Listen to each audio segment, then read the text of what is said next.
last night against the Celtics, the Cavs, who have had arguably the best bench in basketball through the first 15, 16 games of the season, were without three key pieces that they've had all year. And I put Strus on the graphic because he will be part of the depth. Obviously, hasn't played this season, but they were without Levert, without Wade, and without Okoro. Two of those three were game-time decisions, just couldn't go. We'll see about their status tonight. But how much of a difference did you think it made for the Cavs not having some of those guys that they've had all season long in the rotation in this particular game against Boston? I think it certainly made a difference, but you can't make excuses. I mean, the Cavs have played a lot of games this year where teams had guys out, much better players than the Cavs missed. But what has been one of the biggest strengths of the Cavs has been their depth. I mean, that's been one of the key things to the team. And while those guys might be the, 6th, 7th, and 8th best players on the team, they're important pieces. And it led to more minutes from other guys, which may have led to guys being tired. I thought, Darius was a little out of character. I thought Ty Jerome was a little out of character. Although I think the bench guys that played all played well. Craig Porter Jr. played well. Porter played great, I thought. He did an excellent job. But it just kind of changed the chemistry and the rhythm of how they've played a little bit. So it factored in. Now, to be fair, when we say, well, if the Cavs had made one more three or if the Celtics hadn't been historically good, they only won by 3. But if the Celtics hadn't been up by 20, they might have taken their foot off the gas a little. They might, if they'd only been up by 8, maybe they wouldn't have. So who knows how the game would have gone either way. But, it factored in. But I want to say this. Yes, it factored in. They're a better team with all those guys. However, Porzingis wasn't on the floor for the Celtics. Mm-hmm. And that needs to be pointed out. Why? We've made a huge point of talking about how Evan Mobley looked like the star we need him to be. Well, it's going to be a whole lot different when they play again later this year, and Porzingis is in the middle. It's amazing they won the championship without him last year. I'm stunned that they did. It almost speaks to, I don't want to dismiss their championship. Kudos to them, they won. But when you look at their route, they beat the Cavs. Now, the Cavs were playing without Jared Allen. They beat the Cavs in 5.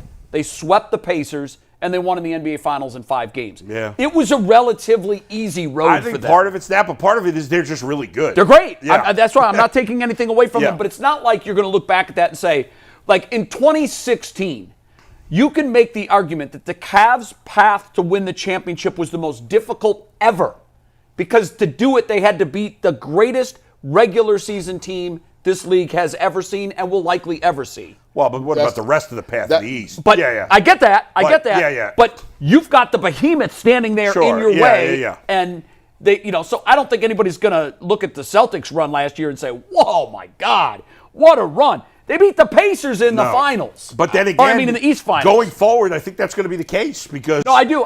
Because to what Jason no dominant teams. To what Jason said, the structure of the NBA is different. Teams have to do it differently. But when Porzingis is back, what does Evan Mobley look like? Yeah. So I think it was a wash. I think we weren't at our best. They weren't at their best. We were missing different role players. They were missing a key starter that can really clog up and sort of slow down what Evan Mobley does. So to me, this boils down to just consistency. Did this matter? No. The reason I say it don't matter is I just don't feel you can use injuries. You can't. Right. It's not an excuse. It's whoever you got on your roster at that point in time is who you got. So, we could say if they were playing, we'll put Porzingis back in 100% healthy, and it's a different game. And then you don't even know what the game looks like. I think, the Cavs do have some depth, but I like it like this. I don't like the fact that you try to trick your way into anything. You got to go beat the champs, bro. I don't care who they played last year. They could have played Popeye and the Sailormen. They beat Popeye them. They got the championship. So is that a team? They could be. Whoever they got and what they did, they are the champs. I think that it comes down, and I don't want to diminish it and boil this down. Right now, we talked about it. I know what I'm going to get from Evan Mobley. To be truthful, I know what I'm going to get from Jared Allen. He's going to get you 12, 13, 14, and 11, and 12, whatever the case. I know what Donovan Mitchell is going to do. The only person I don't know what they're going to do from game to game against the Celtics is Darius Garland. Now, my question to Kenny Atkinson is, if they would have had those people involved, the Caris Leverts, right? The Isaac Okoros. Let me ask you this question, McNuggets. If he plays a game like that and he's 3 for 21, would Kenny Atkinson say, we need more, we need a spark? I'm gonna go with Caris Levert because he can get hot and give me 20. Or I'm gonna stay with Ty Jerome. It's an option. I'm gonna stay with Ty He Jerome. did. I mean, he stuck with Craig Porter. Craig Porter probably played a lot more than they thought he would because he was playing well over Darius. Isaac Okoro. Like, would Kenny Atkinson be like, well, listen, we need Isaac Okoro in this game? Did Darius play badly against Boston last year in the regular season? I don't remember. In the playoffs, he had. I think he had one game where he played very well, but he had some other games that didn't look that bad, but they looked bad. I mean, but they didn't have Donovan, right? Well, they part of the series. So we even expected it even more. So my thing is, yes, this depth plays a role. How is Kenny Atkinson going to use this depth? Is he going to say, look, if Darius is struggling, I got faith in Craig Porter Jr., Ty Jerome, and Isaac Okoro? I think he showed you that yesterday. Mike, what do you think about that? I thought, to Bull's point, he played Craig Porter Jr. a lot more than he expected to, and Craig Porter Jr. went 3 of 3 from 3, and if he's going to go 3 of 3 from 3, you kind of let that ride. I think less than would Darius have gotten less minutes. I think late in the game when they had Niang in, and then Boston just immediately attacked that mismatch. That's either Wade or Isaac Okoro, which is a lot more difficult matchup to attack in isolation if you're Jaylen Brown. It certainly gives you more options. Levert's been awesome this season, and if he's playing at the level he had been, you probably ride with him a little longer, but Craig Porter Jr. was 3 of 3 from 3. 15 points, 3 assists, 3 rebounds. Like, are you getting better than that? I don't know the answer, and I didn't see the that answer is coming. maybe, but what you got from Craig Porter Jr. is like the peak of what you could hope for Craig Porter Jr. And Jim, we talked about on the postgame show. They used Craig Porter Jr. in the Isaac Okoro wing/guard screener role. And Porter Jr., because he was making threes, had the defense drawn out. He played awesome last night, and I don't think you can expect that. So I'm not sure if there would have been a drop-off from Porter playing at his top level to what you may have gotten from a Caris Levert, or if Dean Wade was able to play. So I thought they did a decent job, but more than anything defensively, those guys would have been able to help out more than I think offensively. Rotation options are nice. I wanted to ask you about something that Stan Van Gundy said during the telecast, and I can't remember at what point he said it. I think he said it in the first half when it was like a 15-point lead of 61-46 or something. Stan Van Gundy said, sometimes this is the best thing for a new young coach, having a lot of success early. I agreed with that. I said, well, that's an eye-opener. It's a wake-up call. What do you think of that, Mike? About Kenny Atkinson having this much success right away? No, about like sometimes a smackdown. Yeah, taking that L. You learn more in losses than you do in wins. Absolutely, I agree 100%. with that. Yeah, And there's learning moments there. He has pushed every right button, essentially, through the first 16 games of the year. I said on the postgame show last night, if you want to go watch it, we had Jason on, we had G on. We did about 40 minutes. The first thing I think you can question Kenny on anything this season, because all these crazy, wonky, mad scientist lineups he's thrown out have worked, is in the fourth quarter. Yeah. You went away from Evan Mobley from an offensive standpoint. I agree with that. He had 10 points in the third, did not take a shot in the first 11 minutes of the fourth quarter, and I think the only shot attempt he had was on a little tip and put back in the fourth.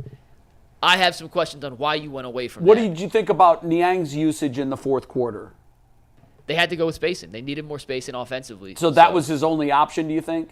Dean's out, and who else is playing? Craig Porter Jr. 6'1" on a good day. He can't play the floor. I just felt like Boston immediately pounced on it, and that's where they won the game. I think at that But point, I get what you're saying. What are you going to do? You're out of options. I mean, the other options on the bench, they only played 8 guys on the bench yesterday. I know.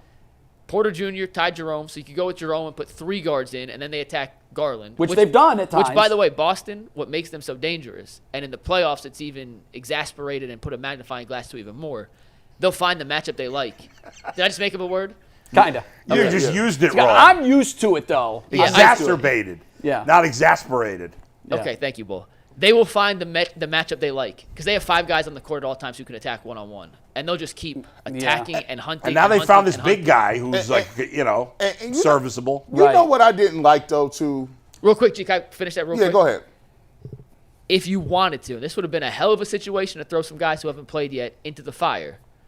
But that's where you have to hope Jalen Tyson can develop, and or JT Thor or Luke Travers, 3 guys who made the trip, who were in uniform who did not get off the bench last night. Yeah. That's where you have to hope that at some point throughout the season they can develop into a guy you can trust. Even in just a few-minute situations, they can be that fill-in 3/4 guy. In that spot against that team? No, do you I'm not think? saying I would trust it in that spot. I know but you're that's what you saying hope now, later but- in the well, season. Well, he better. That's so in basketball. Like sometimes it boils. Like in football, any given Sunday. Yeah. Basketball different. It is. Like the Celtics ain't going to just magically wake up and not be the Celtics. You're going to have to come up with something to make them change or give them some thoughts. And Jalen Tyson is a guy with that frame, his size, his athletic ability, is a guy you're going to have to develop. And listen, if it comes down to, hey, during the season, if you got to lose 10 games because you keep saying, nah, we're going to go to Evan Mobley in the third and fourth quarter, Right. and Jalen Tyson's going to figure it out this year. Like, I'll take the L's because it's going to help in the postseason when you actually need him. And the thing I was going to say, but I didn't like was, and I think they won the game because of this, our support guys, the Swiss Army knives, the guys that are coming off the bench. We had Ty Jerome versus Pritchard, right? Yep. They won that matchup last night. They did win that last night, They won that matchup which last night. surprised me because And the scouting report on him is the scouting report. You cannot. I don't care how far he's back from the Right. three-point line. You must guard that man and make him get into the basket, get to the hoop, and finish under length. So we made the point. We've made the point a lot of times this year of like everybody that's been on the court for the Cavs. You trust everybody. Yeah. Right. The Celtics are the same way. Everybody they put out there is really good. My concern about Luke Travelers is he looks like he should be touring with Larry the Cable Guy. I mean, how can I trust that guy? He's part of the stash team. Me and him, Stash Brothers. So Mike, Yeah, I his just gear. realized, looking at that picture, can we take that again, Steve? I can almost smell the Marlboro Lights. I can practically smell them. man, Bro, you look like you travel One of those- with half-used candy in your pocket, One of bro. those black Just- ashtrays, just all the butts put like, out. Like you have candy corn. You got. yeah, that's worse. That's the worst thing anyone said about me today. You is got- candy you- corn. you- That's where I draw the line. You look Candy like, corn's gross. You look like you Disgusting. got Boston baked beans in your pocket. Just, Yeah, it's bad. Just I'll have a clean shave Mike. face tomorrow. Wait a minute. I have one more ask of you. When is your pickup basketball night? Well, we played Monday, and then I'm not playing Thursday because we have the Browns game. So Can you keep it till next Monday and just see what the guys at the going gym home. think? That's the issue. Going I'm not gonna be allowed home. on the plane. I will grow the stash out again. Are you going home now, not for Thanksgiving, huh? We do an early Thanksgiving because my grandma doesn't like to travel on actual holidays. That's smart. Time shifting. That's Yeah. very smart. So we do an early thing. I'm back. I'm missing Monday, Tuesday next week. I'll be back on Wednesday. And UCSS is live Wednesday and Friday. We have an Ultimate Cavs and Ultimate 216 on Thanksgiving. So we'll still give you guys Okay. plenty of content.